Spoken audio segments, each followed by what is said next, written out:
ए time Warner, Warner Bros, Warner Bros discovery या फिर कुछ और, ये सारे नेम एक ही कंपनी के हैं। जी हाँ दोस्तों, और ये कंपनी कोई ऐसी वैसी नहीं। हॉलीवुड, बॉलीवुड या फिर कोई भी जो है तो मूवी इंडस्ट्री हो, उन सब ये सबसे बड़ी कंपनी थी एक टाइम पर। जी हाँ दोस्तों, आखिर इस कंपनी को मैं इस यूट्यूब पे जो भी यूपीएससी के इस मेन पेज पे मैं क्यों डिस्कस कर रहा हूँ? आखिर ऐसी कोई ना कोई बात तो जरूर होगी जो मैं इस यूपीएससी के एक केस स्टडी वीडियो में मैं आप लोगों के सामने लेकर आया हूँ। ये जो वार्नर ब्रोस डिस्कवरी कंपनी है, जो वार्नर ब्रोस है, जिसको आप सभी लोग WB के नाम से जानते होंगे। जो कोई हॉलीवुड फिल्म देखता होगा तो उसमें जो तो सबसे शुरू में WB लिखा जाता होगा मूवी की स्टार्ट होने से पहले। वो यही कंपनी है वार्नर ब्रोस, या फिर इसको हम बोल सकते हैं वार्नर ब्रदर्स। बड़े बड़े डायरेक्टर्स, बड़े बड़े सुपरस्टार्स, बड़ी बड़ी और बेहतरीन फिल्में जो है तो इसी कंपनी द्वारा जो है तो प्रोड्यूस की गई हैं। जी हाँ दोस्तों, यही कंपनी है जो लियोनार्डो डिकार्पियो हो गया, ब्रैड पिट हो गए, और जो तो बड़े बड़े एक्टर्स हैं, बड़े बड़े डायरेक्टर्स जैसे क्रिस्टोफर नोलन सर। तो मतलब कि क्रिस्टोफर नोलन सर एक ऐसे डायरेक्टर हैं जिसमें कंपनी जो है तो अपना आंख बंद करके पैसा लगाती है कि हाँ, अगर उस मूवी में क्रिस्टोफर नोलन इन्वॉल्व हैं तो यो मूवी जो है तो सुपर हिट से भी सुपर हिट होगी। और रेटिंग की बात करें तो ऐसी फिल्मों के रेटिंग जो है तो 8 से ज़्यादा ही होते हैं। मैं बात कर लेता हूं जैसे कि प्रेस्टीज की, इंसेप्शन की, ये सब जो है तो वार्नर ब्रोस के द्वारा ही जो है तो प्रोड्यूस की गई हैं। तो मैं बात कर लेता हूं जैसे डीसी कॉमिक्स की बड़ी बड़ी फिल्में हैं, Superman, Batman, Wonder Woman, Aquaman, ये सब जो होते हैं वैसी कंपनी की हैं, Warner Bros Discovery Warner Bros की ही हैं। तो आखिर इस कंपनी को आखिर अचानक हुआ क्या? एक समय की बात थी जब कंपनी जो है 30-30 मिलियन, 20-20 मिलियन जो है तो इन्वेस्ट करती थी फिल्मों पे, और 500-500 मिलियन, 300-300 मिलियन का जो है तो इनको जो तो मुनाफा होता था। कॉमिक बुक जो है इसी के अंदर में है, वीडियो गेम्स इसी के अंदर में है, जैसे कि बैटमैन आर्कम नाइट्स, बैटमैन और बियॉन्ड, ये सब जो है तो इसी कंपनी के अंडर है। एक से एक heavy games, heavy cartoon shows जो है तो comic books, Harry Potter, hobbit, ये सब जो है तो इसी कंपनी के अंदर है। ये सब फ्रेंचाइजी जो है तो वार्नर ब्रोस की ही है। तो आखिर आप सोच रहे होंगे कि इतने मुनाफे वाली कंपनी आखिर इतने लॉस में आखिर क्यों चल रही है? तो इन्हीं सब बातों को मैं इस वीडियो में डिस्कस करूंगा। मैं हूं विवेक पांडे और स्वागत करता हूं आप सभी का एक बार फिर से आपके अपने यूट्यूब चैनल जिसका नाम है यूपीएससी हिंदी मीडियम।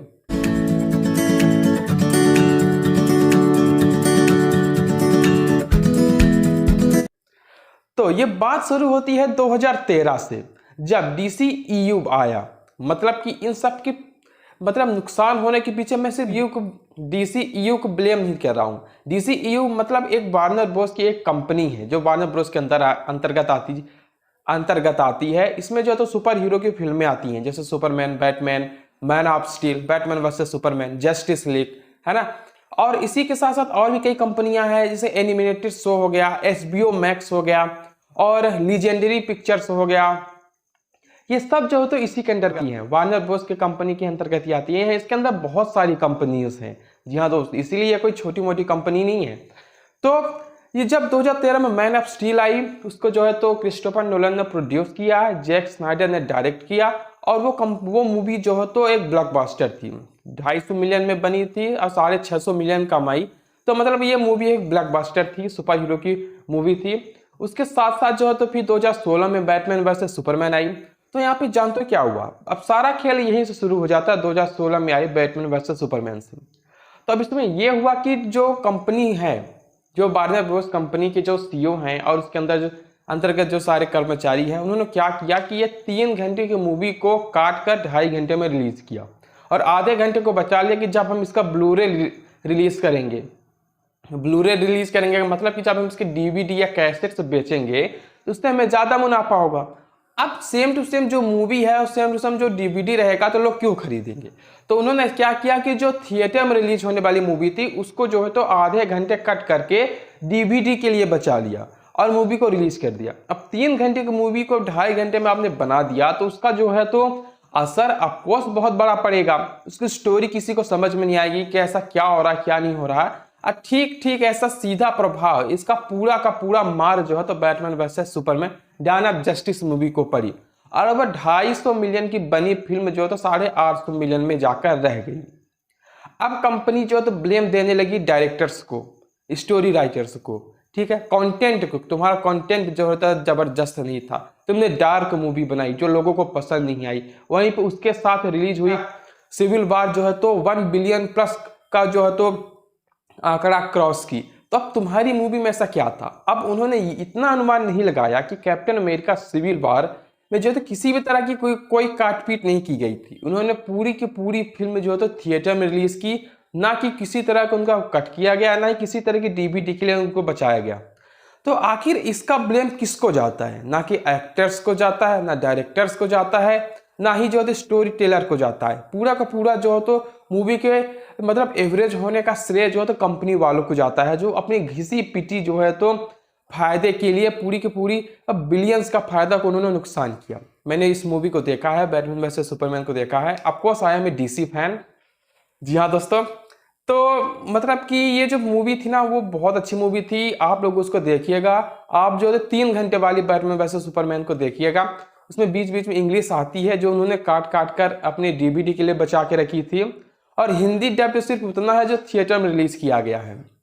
जी हाँ दोस्तों, तो सब स्टोरी बहुत अच्छी थी मूवी की। अगर थिएटर में रिलीज किया जाता तो ऑफकोर्स ये 1 बिलियन के आगे का जो है तो आंकड़ा पार करती, और शायद कंपनी जो है तो ना बिकी होती। तो वार्नर ब्रोस का बिकना कोई आम बात नहीं है। ये 1972 से ही बिक रही है। इस कंपनी की स्थापना जो है तो 1923 में हुआ था। कई सारे वार्नर ब्रदर्स ने मिलकर स्थापना की थी। सैम वार्नर हो गए, जैक वार्नर हो गए, ठीक है। तो इन सभी ने मिलकर इस कंपनी की स्थापना की, और शुरू से ही ये मूवी की कंपनी जो है ना जबरदस्त से जबरदस्त मूवी को प्रोड्यूस कर रही है। जी हाँ दोस्तों, कोई भी अगर आप मूवी देखना चाहते हैं जिसमें आपको लगे कि हाँ ये मूवी देखने लायक है, तो आप वार्नर ब्रोस की ही मूवी को देखिए। उसमें हर एक चीज अच्छी मूवी है। आप जो तो एक से एक थ्रिलर मूवीज हो गई, एक से एक जो तो एक्शन, एडवेंचर, स्काई-फाई, यहाँ तक कि जो तो फैंटेसी मूवी की हम बात ही ना करें। हैरी पॉटर तो सबका बचपन में ही फेवरेट था। सुपरमैन जो 1935 में जो एक कॉमिक आई थी उस पर जो तो मूवी बनी 1978 में। तो सुपरमैन जो तो 30 मिलियन में मूवी बनी थी। सुपरमैन फर्स्ट जो 1978 में आई थी वो 30 मिलियन में बनी थी, और 300 मिलियन का आंकड़ा छुई थी। जी हाँ दोस्तों, उस टाइम पे जो है तो ये कंपनी पैसे ही पैसे गिन रही थी। अब फिर आगे हम बात करते हैं कि जैसे जैसे अब उन्होंने क्या किया कि और ज्यादा बजट वाली फिल्मों को बनाना शुरू किया। सुसाइड स्क्वाड आई, और साथ ही साथ उन्होंने क्या किया 2014 से, जी हाँ दोस्तों 2014 से अब तक का जो वो मतलब एरा है वो सुपर हीरो का एरा है। सभी लोग जो तो सुपर हीरो मूवी देखना चाहते हैं, और सभी डायरेक्टर्स, सभी एक्टर्स, सभी कंपनियां जो है तो सुपर हीरो मूवी को ही प्रोड्यूस करना चाहते हैं, बनाना चाहते हैं। तो साथ ही साथ उन्होंने क्या किया कि अब 300 मिलियन वाली मतलब जस्टिस लीग बनाना चालू किया। जी हाँ दोस्तों, 300 मिलियन वाली। फिर क्या था, कंपनी में वही लोग भरे हुए थे जो पुराने लोग थे, अभी भी कंपनी में वही लोग हैं। जैसे ही ये मूवी बनकर एटलीस्ट मतलब 75% कंप्लीट हुई, जस्टिस लीग 75% बनकर कंप्लीट हुई, तो उसमें क्या हुआ कि जो डायरेक्टर्स थे जैक स्नाइडर, उनकी जो तो बेटी उन्होंने सुसाइड कर लिया। जी हाँ दोस्तों, फिर क्या था, वो तो जो तो डिप्रेशन में चले गए। अब मूवी जो है तो वहीं की वहीं रह गई। अब मूवी की रिलीज डेट भी आ गई थी, पूरा का पूरा जो था प्रमोशन उस मूवी का जो तो 300 मिलियन में मूवी बनी थी, और साथ ही साथ 300 मिलियन जो है तो उसका जो तो प्रमोशन में जो है उसने पैसे इन्वेस्ट कर दिए गए थे। अब कितना कॉस्ट हो गया मूवी का, $600 मिलियन। अब सोचिए $600 मिलियन की जो तो मूवी बन रही है वार्नर ब्रोस के अंदर। कुछ तो दम होगा। अब मूवी में कुछ दम होगा, इसलिए जो तो कंपनी जो तो $600 मिलियन इन्वेस्ट की। स्टोरी में कुछ दम होगा, इसलिए $600 मिलियन इन्वेस्ट की, है ना। अब लेकिन जब मूवी 75% ही जो तो बची हुई है, तो अब आगे उसका 100% करने के लिए किसी ना किसी को तो बुलाना चाहिए। तो उन्होंने क्या किया कि वार्नर ब्रोस वालों ने जो एवेंजर फर्स्ट के जो डायरेक्टर थे जॉस वेडन, है ना, जो जॉस वेडन जो एवेंजर फर्स्ट के डायरेक्टर्स थे, उन्हीं को बुला लिया गया कि आप इस मूवी को पूरा कीजिए। अब आप लोग सोच रहेंगे कि वो मार्वल के हैं तो डीसी में कैसे। तो मैं आपके लिए एक नॉलेज के लिए बता दूं कि ये 6-6, 7-7 सुपर हीरो को एक साथ फिल्म में ऐड करके करना, उनको डायरेक्ट करना, उन्होंने किसी और डायरेक्टर्स को इसके पहले ऐसा नहीं देखा था। तो उन्होंने जो है तो जॉस वेडन को ही देखा था जो उन्होंने ऐसा बनाया। तो उन्होंने उन्हीं को बुला लिया कि भाई आप ही आओ, हमारी इस मूवी को कंप्लीट करो। और साथ ही साथ कंपनी वालों ने कुछ अपना अलग से जो है तो एक्सपेरिमेंट उसमें डाल दिया। डीसी जो एक डार्क मूवीज के लिए जाना जाता है, तो उन्होंने क्या किया, उसमें पूरा पूरा लाइट कैरेक्टर्स डाल दिए। अब जो तो पूरा 1 साल से ज़्यादा उसकी शूटिंग चल रही थी, तो अब एक्टर एक फिल्म के माथे थोड़ी ना बैठेंगे, वो कहीं और मूवी में भी जो तो हाथ मारने चले गए। उसी समय पर चल रही थी मिशन इम्पॉसिबल 6 की शूटिंग, जिसमें हेनरी कैविल थे। तो हेनरी कैविल की जो तो उसमें मुस्टैचेस और बियर्ड भी थे मिशन इम्पॉसिबल 6 में। तो अब सुपरमैन जो है तो अब क्लीन शेव होता है, और उन्होंने जो है तो बियर्ड उगा ली थी। अब जो है तो अब अगर वो बियर्ड को सेव करते तो उनकी मिशन इम्पॉसिबल 6 जो तो फेल हो जाती, और सेव ना करते इसमें सुपरमैन जो तो फेल हो जाता। अब क्या था, मिशन इम्पॉसिबल वालों से भी पैसा ले लिए थे, तो वीएफएक्स के जरिए जो है तो उनकी बियर्ड मुस्टैचेस को हटाया गया। अब इसका अब मुझे समझ में नहीं आता, इतने हैवी हैवी वीएफएक्स फिल्मों में होते हैं, है ना, आप देख ही सकते हैं, हल्का एकदम रियल लगता है। और पायरेट्स ऑफ कैरेबियन में जो उसकी सूढ़ी सूढ़ी रहती है वो कितना रियल रहता है। तो हेनरी कैविल की मुस्टैचेस और बियर्ड को छुपाना कोई जो तो बहुत बड़ी बात नहीं थी, इतना वो बड़े आराम से कर सकते थे, है ना। लेकिन फिर भी उन्होंने बहुत ही राष्ट्र सीजीआई जो तो उनके ऊपर अप्लाई किया। साथ ही साथ मूवी के पूरे कलर टोन को बदल दिया, आधी स्क्रिप्ट को काट दी। अब 3 घंटे की movie Zack Snyder Justice League अब 2 घंटे की हो गई, 1 घंटा जो तो 59 मिनट की हो गई।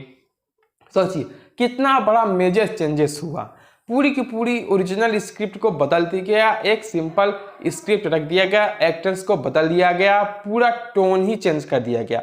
ये सब कोई डायरेक्टर्स अपने मन से नहीं करता, कंपनी के प्रेशर से ऐसा उनको करना पड़ा। तो अब सोचिए इसका सीधा इम्पैक्ट क्या पड़ने वाला है। तो मूवी के रिलीज होते ही मूवी ने जो है तो 600 मिलियन कमाया। 600 मिलियन उन्होंने इसलिए कमाया स्टोरी के दमदार पे नहीं, 600 मिलियन उन्होंने इसलिए कमाया कि उनका जो 300 मिलियन का जो प्रमोशन था उसके चलते लोगों ने उस फिल्म को जाना, उस फिल्म को देखने के लिए गए, है ना। और साथ ही साथ जो है तो कुछ जो फेमस सुपरमैन हो गए, बैटमैन हो गए, वंडर वुमन हो गया, और उनकी प्रीवियस फिल्में जैसे बैटमैन वर्सेस सुपरमैन, उसके पहले एक फिल्म मैन ऑफ स्टील, इन सब के चलते जो तो इस फिल्म को देखने गए, और ये फिल्म जो तो 600 मिलियन का आंकड़ा छुई। ऑफकोर्स 600 मिलियन की बनी फिल्म 600 मिलियन पे कमाए, कंपनी के जीरो फायदा हुआ, और टोटल की टोटल ये मूवी फेल हुई। तभी से वार्नर ब्रोस वालों ने और उनके अंदर जो अन्य कर्मचारी काम कर रहे थे, उन्होंने जो तो इस पूरे के पूरे प्लान को चेंज करने का सोचा। जी हाँ दोस्तों, और साथ ही साथ 2018 में इतने सारे लॉस होने के बाद ये कंपनी एंड कंपनी को बिक गई, वो भी कितने में, 85 बिलियन डॉलर में। ये कंपनी AT&T वालों ने इसको खरीद लिया। अब कोई बड़ी कंपनी अगर बिकती है तो सब, ये कोई खेत नहीं है जो 10 या 15 दिन में काम हो जाएगा। 1 या 1.5 साल पूरा का पूरा कागज वगैरह तैयार होने में इसको टाइम लगा, और 1-1.5 साल बाद ये कंपनी जो है तो AT&T वार्नर ब्रोस के नाम से आई। अब फिर ज़्यादा कुछ नहीं था। अब जैसे 2018 में बिकी, कुछ नई फिल्में आई जैसे कि एक्वामैन आई, है ना, द सुसाइड स्क्वाड आई, तो ये सब जो है तो बहुत ही जो लोगों को पसंद नहीं आई, मतलब फैंस को बिल्कुल भी पसंद नहीं आई। अब फैंस जो है तो लगे ट्रोल करने कि हमें जो है तो जैक स्नाइडर का जस्टिस लीग चाहिए, हमें ओरिजिनल जस्टिस लीग चाहिए, जिसे आपने 2018 में जो है तो इसको रिबूट किया, उसको सुधारा। फिर क्या था, पूरा 1 या 1.5 साल का कैंपेन चला, फिर लास्ट में जो है तो फैंस को उनकी जो है तो जैक स्नाइडर जस्टिस लीग मिली। ये जस्टिस लीग जो है तो लाख गुना बेटर है। जी हाँ दोस्तों, और ये ओरिजिनल सुपर हीरो मूवी थी। तो अब जो तो इसी के साथ जो है तो अब ये मूवी जो है तो HBO मैक्स पे रिलीज हुई। HBO मैक्स जो है तो जैसे Amazon प्राइम हो गया, और जो है तो बहुत नेटफ्लिक्स हो गया, इसी तरह जो तो एक होम सिनेमा है HBO मैक्स भी, जिसे वार्नर ब्रोस वालों ने लॉन्च किया। अब जो है तो कंपनी AT&T के बाद से भी अब डिस्कवरी वालों ने इसको खरीद लिया। जी हाँ दोस्तों, डिस्कवरी वालों ने इसको अब 85 बिलियन पर AT&T वालों ने खरीदा था, तो अब इससे जो होता 44 बिलियन में जो है डिस्कवरी वालों ने खरीद लिया। जी हाँ दोस्तों, बिल्कुल आधे दाम पर यह कंपनी बिक गई। सोचो, बहुत बड़ी शर्म की बात है कि ये कंपनी जो है 85 बिलियन में जो बिकी थी, अब जो 44 बिलियन में बिक गई। वार्नर ब्रोस का इतना बुरा हाल पूरे हिस्ट्री में नहीं हुआ था। अब 1923 से चलने वाली दमदार फिल्में प्रोड्यूस करने वाली टॉप 1 पे आने वाली कंपनी जो है तो इसके आगे डिज्नी वगैरह सब फेल थे। अब वो जो तो कंपनी आधे में बिक गई। बड़े बड़े डायरेक्टर्स इसको छोड़ रहे थे, क्रिस्टोफर नोलन जो वार्नर ब्रोस के सुख दुख में भागीदारी थे। यहाँ तक कि Warner Bros company Christopher Nolan को रिलीज डेट दे देती थी कि मतलब आप इस डेट को आप फिल्म में रिलीज करेंगे। वो आपकी कौन सी मूवी है, कौन सी स्क्रिप्ट है, मुझे नहीं पता, बस आपकी इस फिल्म जो है तो इस डेट को रिलीज होने वाली है। उन्होंने भी ये सब जो है तो इसके ड्रामा देखते हुए जो है तो उन्होंने भी इसका साथ छोड़ के अब कोई अन्य कंपनी में जाके अपनी ओपेनहाइमर जो है तो मूवी बना रहे हैं। जी हाँ दोस्तों, आप लोगों को पता ही होगा परमाणु बम के बारे में है ओपेनहाइमर। तो ये मूवी जो है तो किसी अन्य कंपनी के साथ जाके बना रहे हैं। और साथ ही साथ जो है तो अब एक लीजेंडरी पिक्चर है जो सुपर हीरो फिल्म के बैकग्राउंड में रहती है कि मतलब वो उसको प्रोड्यूस करती है, तो वो भी जो है तो वार्नर ब्रोस का अब जो तो छाया छोड़ रही है। अब उसके वो मतलब अम्ब्रेला के नीचे नहीं है, वो भी अब जाने वाली है। बड़े बड़े गेम्स तो अब बनना ही बंद हो गए, क्योंकि यही सब कंपनी तो बड़े बड़े गेम्स बनाती थी। अब ये खुद जो है तो अपने एक खुद ही गेम खेल रही है, तो क्या गेम बनाएगी अब। जी हाँ दोस्तों, तो अब जो तो इसके जो नए सीईओ हैं, जो डेविड जैसलवा है, वो सब इस कंपनी को अब संभाल रहे हैं। डीसीईयू को संभाल रहे हैं, सुपर हीरो की मूवी को संभाल रहे हैं। और साथ ही साथ उन्होंने क्या किया कि अब इस कंपनी का एक अलग सा मैटर उठा है कि इस कंपनी के पास कोई भी मूवी प्रोड्यूस करने के लिए पैसे नहीं है। जी हाँ दोस्तों, अब ये एक अलग मैटर है। जी हाँ दोस्तों, आप लोग सोचिए कि मतलब इतनी बड़ी कंपनी के पास अब पैसे नहीं है, ये तो बिल्कुल आप मतलब कि एक बहुत ही मतलब सोचने वाली बात है। इसका एक मेन रीजन ये हो सकता है इसके जो बड़े बड़े और अब बेवकूफ़ी वाले जो फैसले लिए गए है ना। अब जो इसके पिछले वाले जो डिस्कवरी वालों के खरीदने से पहले जो इसके जो सीईओ थे, उन्होंने जो तो बैट गर्ल मूवी को से जो आधा बन के तैयार हो गई थी, और जब से ये नए डायरेक्टर आए डिस्कवरी वाले, तो उन्होंने क्या किया कि उस 75 मिलियन के बने बैट गर्ल मूवी को कैंसिल कर दिया, पूरी तरह से डिलीट कर दिया उस मूवी को। 75 मिलियन तो गए है ना। अब उन्होंने क्या, वो अब उनका कहना ये है कि अब हम जो है एक नया प्लान बना रहे हैं, नए सिरे से हुए नई फिल्में बनाएंगे, अच्छी अच्छी फिल्में बनाएंगे, लोगों के सामने एक टाइम टेबल का माध्यम से लेकर आएंगे। जी हाँ दोस्तों, अब वो क्या करें, कुछ पुराने एक्टर्स को वापस ला रहे हैं। अब इसमें सबसे बड़ी बात यह है कि जो कंपनी ने कुछ पुराने एक्टर्स को निकाल दिया था है ना, या फिर कुछ पुराने एक्टर्स जो तो पैसों के चलते या फिर वार्नर ब्रोस के मतलब नाटक के चलते कंपनी को छोड़ दिया था, तो फैंस लोग उनको बहुत चाहते हैं और फैंस जो है तो उन्हीं की मांग कर रहे हैं कि हमें वही एक्टर्स ला के दो। जी हाँ दोस्तों, जैसे बॉलीवुड में बाइकआउट चल रहा है, तो वहाँ चल रहा है कि restore the Snyderverse, restore the Henry Cavill, restore the Ben Affleck. तो इन्होंने कंपनी क्या किया कि अब फैंस की बात सुन रही है और जो है तो उन एक्टर्स को वापस बुला रही है। आखिर कंपनी वालों को भी ऐसा करना ही चाहिए, क्योंकि फिल्में तो लोग ही ना देखेंगे, कंपनी वाले थोड़ी। अब पैसे भी लोगों से आएगा, तो जो लोग चाहते हैं वो लोगों को दो, है ना। एक अच्छे बिजनेस की शुरू मतलब कि बहुत अच्छी निशानी है कि जो लोग चाहते हैं वो तुम इन्हें प्रोवाइड करो, ना कि जो तुम चाहते हो वो लोगों पे थोपो। ऐसा करने से तुम्हें पसंद आएगा, लोगों को नहीं। अब देखना ये है कि जो नए सीईओ है वार्नर ब्रोस को, वो कंपनी को कैसे बचाते हैं। अब इसको आप फर्श से अर्थ तक लेकर इसको कैसे पहुंचते हैं। जी हाँ दोस्तों, अब इसको फिर से जो है तो वार्नर ब्रोस इंटरटेनमेंट, जो इतना बड़ा नाम है जिसको सुनकर ही लोगों को लगता है कि हाँ ये मूवी अच्छी होगी, तो अब उस तक कंपनी को उसके काबिल कैसे बनाते हैं, बस अब देखना यही है ना। तो कितने लोग हैं तुम्हारे यहाँ, 150 लोग होंगे तो ये देख लेंगे मूवी को, है ना। और 400-500 मिलियन की बनी मूवी होगी, ऐसे चली जाएगी।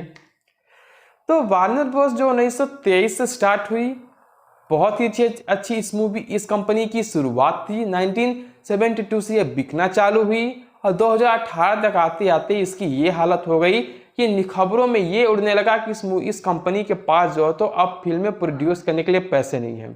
जी हाँ दोस्तों, इसी को बोलते हैं कि मतलब सूर्य की छाया हमेशा एक ही तरफ नहीं रहती है। आज मतलब कि सुबह उगते हुए सूर्य की छाया पश्चिम की तरफ रहती है, तो डूबते हुए सूर्य की छाया पूर्व की तरफ रहती है। जी हाँ दोस्तों, एक छोटा सा मेरा एक्सपेरिमेंट था इस कंपनी को लेकर, जो मैंने आप लोगों के सामने प्रस्तुत किया। मैं हूं विवेक पांडे और चलता हूं बस इस वीडियो को यहीं पे छोड़ के। तो हाँ, लगे हाथ वीडियो को लाइक और चैनल को सब्सक्राइब जरूर कीजिएगा। तो मिलता हूं आप सभी से अगले वीडियो में, तब तक के लिए बाय। जय हिंद, जय भारत।